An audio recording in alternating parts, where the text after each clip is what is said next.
Ce qui est sûr, c'est quand vous avez une enveloppe qui est pas performante, il faut pas la garder. Ça, c'est vraiment important. Je vois souvent des gens qui s'accrochent à leur enveloppe parce qu'ils disent oui, mais j'ai débloqué l'avantage fiscal. Oui, mais tu perds 2% de frais par an comparé à n'importe quelle enveloppe sur le marché. Donc l'avantage fiscal, il va rapidement être grignoté et disparaître. Et en fait, tu vas être perdant. Bonjour à tous, bienvenue dans une nouvelle analyse de patrimoine. Aujourd'hui, je vous emmène chez un banquier, agent de sécurité. Allez, c'est parti. Chez notre banquier, du coup, alternant banquier, agent de sécurité. Alors là, c'est un combo. Celui-là, je l'avais jamais eu. Mais bon, il est pas mal. On va comprendre comment tu fais les deux. Donc, patrimoine brut 61 000 euros, patrimoine net 18 000 euros. Pas mal d'immobilier. Je me demande ce que tu as fait. Peut-être que tu as acheté un tout petit bien ou de la SCPI, je sais pas. On va voir ça, 7 000 euros d'actions, 2 000 euros sur des comptes courants, des livrets, 2 000 euros. Et ensuite, peut-être un peu de crypto et d'autres choses. Alors, profil, célibataire, 20 ans. Franchement, 20 ans, 20 000 euros de patrimoine net, déjà, c'est pas mal. Hein. Étudiant en alternance en banque. Et en parallèle, j'exerce en tant qu'agent de sécurité. Alors voilà. La preuve, encore une fois, si vous voulez monter votre patrimoine, eh bien, il faut monter vos revenus. Et donc, toi, c'est exactement ce que tu fais. De salaire, 1 100 euros pour l'alternance et 1 300 euros pour la sécurité. Franchement, bravo d'avoir ces deux casquettes-là. Ça ne va pas être évident. Mon objectif est d'atteindre 1 million d'euros de patrimoine et me générer un revenu passif de 2 500 euros par mois d'ici 25 ans. Ok, donc ça a priori déjà c'est relativement raisonnable sans avoir fait les calculs. T'es jeune, t'as beaucoup de temps devant toi, t'investis beaucoup a priori, donc je suis assez confiant sur le fait que ça puisse passer, mais on va regarder quand même avec des calculs un peu plus étoffés. Stratégie, j'ai effectué un crédit étudiant de 50 000 euros au taux de 1% que j'ai investi en SCPI.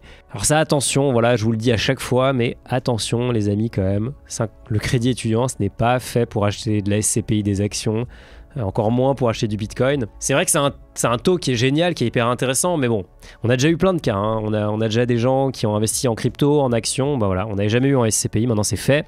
Je perçois donc des dividendes de 230 euros par mois environ. J'ai investi dans des SCPI à 0% de frais d'entrée. Hirokozen, Remake, Novaxia. J'avais reçu le fondateur d'Hirokozen, Gauthier, dans un Finary Talk. Vraiment intéressant. Je vous mets un lien ici.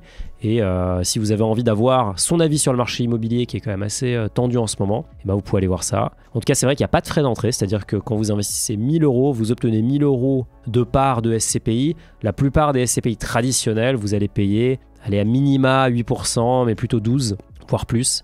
Donc si vous mettez, vous avez 10% de frais d'entrée, vous mettez 1000, en fait, vous allez déjà obtenir 900 euros de SCPI. Donc vous perdez déjà 10% net dès l'entrée. Donc le temps de récupérer les loyers pour compenser ça, c'est pas évident. Je rembourse chaque mois 542 euros du crédit jusqu'en 2031. Alors ça montre bien le sujet de l'investissement en SCPI à crédit. C'est toujours avec vos deniers. Vous allez toujours devoir mettre de votre poche, ou en tout cas dans les 99,9% des cas, pour compenser. Ça va jamais être un investissement qui s'autofinance, ou très très rarement, contrairement à l'immobilier locatif, lui, qui peut être un investissement qui s'autofinance. Vous avez les loyers qui rentrent d'un côté et ça couvre la mensualité, et donc ça vous coûte que l'apport si vous n'avez pas d'apport. Si vous faites du 110%, ça existe plus trop, mais à l'époque c'était possible, eh bien c'est une opération blanche, donc magnifique. Mais en tout cas, intéressant, on regardera après les SCPI, elles font partie d'ailleurs des SCPI les plus populaires sur Finary, donc pas vraiment de surprise. Je connais moins Novaxia, mais Remake et Hirokozen, j'en entends beaucoup parler. J'ai aussi placé 2 700 euros dans mon PEE SG. Alors qu'est-ce que ça veut dire? Plan épargne entreprise Société Générale,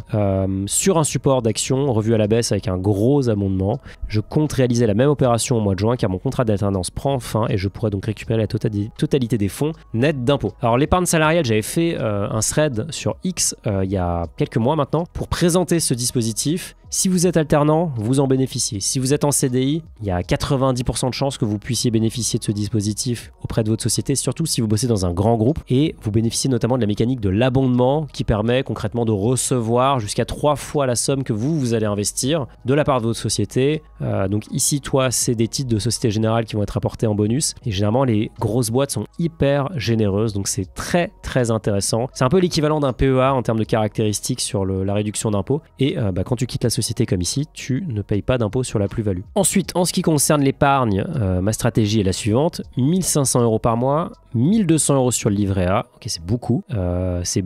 Pas forcément. Alors, sans avoir aucun détail de ton patrimoine, pas forcément hyper compatible avec un objectif très ambitieux d'indépendance financière, mais on va voir. Peut-être que tu es en train de constituer ton matelas de sécurité. 1 000 euros de livret A, 40 euros sur une assurance vie, ok, 60 euros sur un PEL, 100 € sur un PEA, 50 € sur un CTO, 50 € sur Binance en crypto. Donc là déjà, sans avoir le détail, je trouve qu'il y a beaucoup de choses très petites. Je suis pas sûr que ça soit hyper utile. Je vais te donner mon avis dessus dans 2 minutes. Mon but est d'investir sur les ETF capitalisants qui répliquent le marché. Alors tous les ETF répliquent non pas le marché mais un indice, donc généralement le S&P 500, le MSCI World, le CAC 40, tout ce que vous voulez. Capitalisant, ça veut juste dire que les dividendes ne vont pas être distribués aux porteurs de parts, mais ils vont être réinvestis directement dans le prix de la part et donc vous créez des intérêts composés automatiquement. Question, comment pourrais-je simplifier ma stratégie? En fait, la réponse elle est sous les yeux, je vais pas te mentir. Ça va être à ce niveau-là que ça va se passer. Donc on regarde, je suis tout de suite dans ton plan épargne, dans ta partie actions et fonds de ton compte Finari. Tu as ton plan épargne entreprise. Alors, tu es très exposé forcément à la Société Générale, mais bon, a priori, tu vas récupérer cet argent, donc pas très grave, j'ai envie de dire. En attendant, je sais pas ce que le titre Société Générale a fait ces dernières années. On va regarder ça. Qu'est-ce qu'il donne sur 5 ans? Bon, il est flat, hein, c'est pas terrible. Les banquières européennes, c'est vraiment pas ce qu'il y a de plus sexy. C'est un peu mitigé. Donc, tu as bien raison de récupérer. De toute façon, là, vu ton patrimoine, tu as 7000 € de patrimoine en actions et en fonds. Donc 6800 sur la Société Générale. Donc forcément, c'est vraiment pas très diversifié. D'ailleurs, on voit que tu es à 97% France. J'ai analysé le patrimoine de quelqu'un il n'y a pas très longtemps qui était à l'inverse, en train de se demander s'il devait pas aller à 80 ou à 90% US. Toi, c'est l'inverse. Donc peut-être que la première chose à faire quand tu auras quand tu auras terminé ton alternance, ce sera de réinvestir ce montant dans ton PEA sur un ETF le plus diversifié possible, celui de ton choix. Tu peux en prendre même plusieurs, mais le MSCI World peut être une option, l'Eurostoxx 600 peut être une option, le Nasdaq peut être une option. En tout cas, surtout, évitez de faire un investissement dans une action, dans un titre, parce que là, vous avez un risque qui est énorme. Votre performance est directement corrélée à la performance de cette valeur. Et donc ici, on voit que la Société Générale sur 5 ans, c'est tout simplement une performance qui est négative, alors que le S&P 500 et toutes les bourses en général ont surperformé. Alors dans ton assurance vie, j'avoue que je n'avais jamais vu ces fonds, je ne les connais pas. Maintenant, si je regarde les frais, tu peux les voir ici sur ton compte, et on voit que c'est des fonds qui sont actifs. C'est des fonds qui sont gérés activement par un gérant et non pas passivement comme un ETF. Et donc forcément ça se paye. Et donc voilà, on voit que ici tu es à 1,60, là tu es à 1,50. Et ça va te coûter quand même, alors pas grand chose pour l'instant parce que tu n'as pas grand chose dedans, mais assez rapidement, tu vas avoir les coûts ici qui vont monter. Donc, et surtout, en fait, ce qui compte, c'est les pourcentages. Tu as 52% de ta performance qui part en frais ici. Ça fait beaucoup quand même. Ça fait beaucoup. Je pense que tu peux mieux faire ici.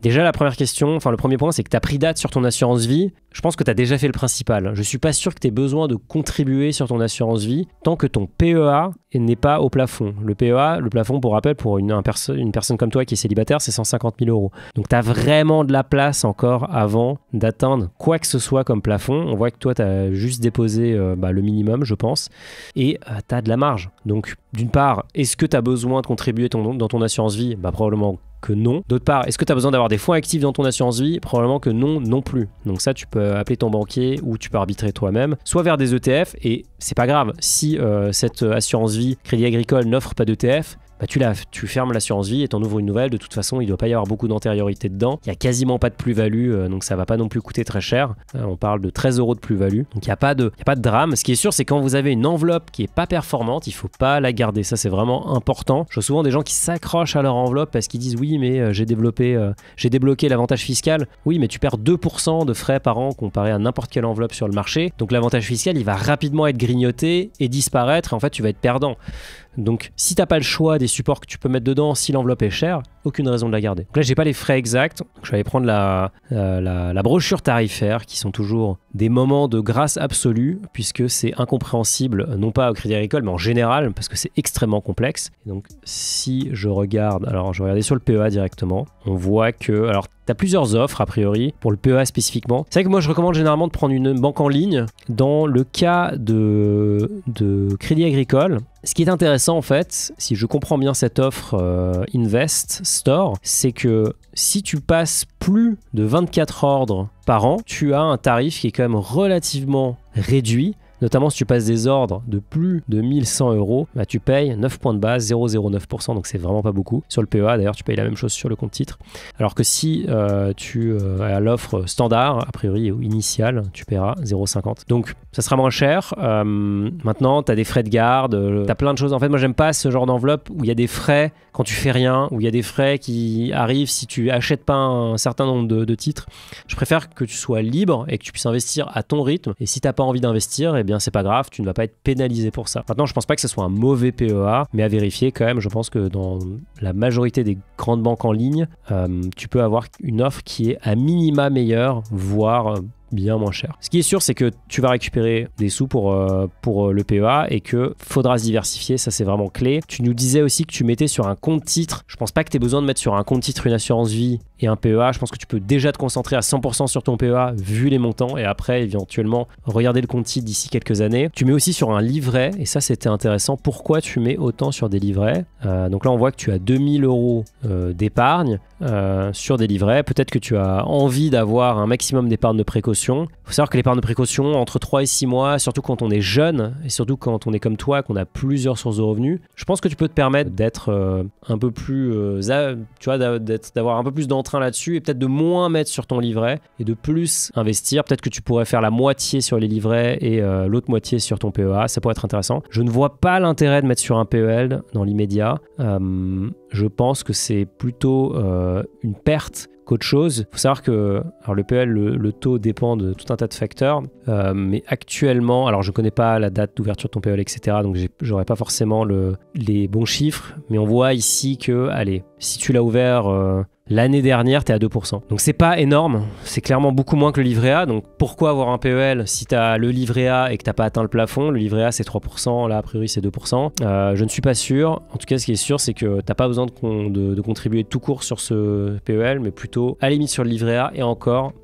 T'as peut-être pas besoin d'autant, sauf si tu as un besoin psychologique d'avoir un certain montant, et ça évidemment c'est compréhensible aussi. Maintenant, dans ton cas, vu que tu es jeune et que tu as des objectifs ambitieux, plus tu vas investir, plus tu vas accélérer ta création de richesse. Tu as fait de l'immobilier, évidemment, c'est la grosse partie. Tu as acheté des SCPI. D'ailleurs, hyper intéressant ça. On voit que tu n'es pas en moins-value sur les SCPI. Je pense que n'importe qui a investi sur une SCPI est en moins-value le jour de son investissement parce qu'il a les frais, d'entrée qui viennent tout de suite plomber la performance. Puisque s'il revend les parts, il aura payé le prix de souscription moins les frais d'entrée. Donc forcément, il aura perdu 10% ou 12%. Toi, ici, tu n'as que pris des SCPI, des néo-SCPI, des SCPI qui ne prennent pas de frais d'entrée. Donc forcément, tu as profité de ça et donc tu touches ce que tu nous disais, des loyers qui sont vraiment sympas. Surtout que ici, c'est que des SCPI qui versent des loyers mensuels. Donc ça, c'est vraiment top. Donc là, on voit par exemple Remake Live va venir 54 €, Hirokozen 123 € et Novaxia Imo 85 €. Ça fait un montant sympa. Alors attention quand même à mettre dans la balance, tu vas payer c'est des revenus fonciers, donc tu vas devoir payer des impôts dessus et c'est une fois que tu auras payé ces impôts que tu pourras rembourser ton crédit. Mais en tout cas, c'est un investissement qui est intéressant. Encore une fois, tu l'as fait avec ton crédit étudiant. Franchement, je ne recommande pas cette opération, mais si tu es à l'aise, pourquoi pas. Le problème, on va dire, le challenge qu'il y a sur les SCPI sans frais d'entrée, c'est qu'elles ont des frais de gestion plus élevés. Et donc là, on voit, c'est tout rouge, ce qui n'est pas dramatique en soi, mais on voit que ici, Novaxia prend 18%, Remake 18% et Hirokozen 14,4%. Ça veut dire quoi? C'est les frais qu'ils prennent sur les loyers qu'ils vous versent. Donc tous les mois, ils vous versent des loyers et avant, ils prélèvent un frais pour financer la gestion de leurs biens et gagner leur croûte à minima. Et donc on voit qu'ici c'est assez élevé, ça va avoir un impact sur la performance. Maintenant, ça fait partie du